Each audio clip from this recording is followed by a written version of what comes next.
उमरा की गौसिया मस्जिद में बेहतरीन तजवीद के साथ नमाज तरावी पढ़ाने वाला एक नौजवान इंजीनियरिंग के सेकेंड ईयर का तालिब इल्म है। इनका नाम हाफिज़ आबिद शेख है, जो इन दिनों दोपहर में इंजीनियरिंग का इम्तिहान दे रहे हैं और रात में मस्जिद में तरावी पढ़ाते हैं। हाफिज़ आबिद शेख दीनी तालीम के साथ साथ दुनियावी तालीम में भी महारत हासिल करना चाहते हैं।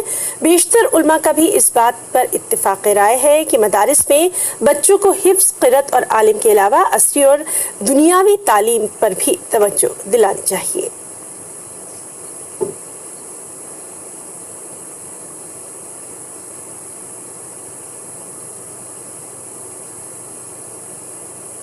साल में हिफ्ज़ किया, फिर वहीं पे साथ में घाटकोपर में मैंने चौथी और पाँचवीं स्कूल किया।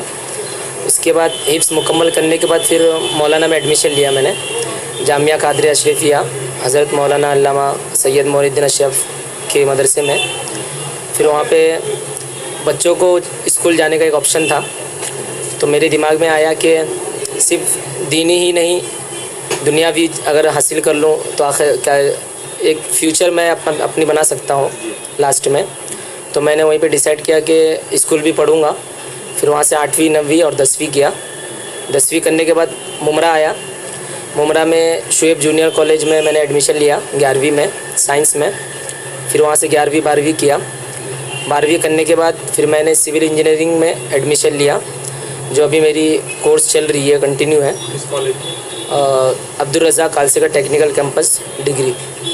और ये होना भी चाहिए, इसलिए कि आजकल मासरी जो तालीम है, असरी तालीम, वो निहायत ज़रूरी है।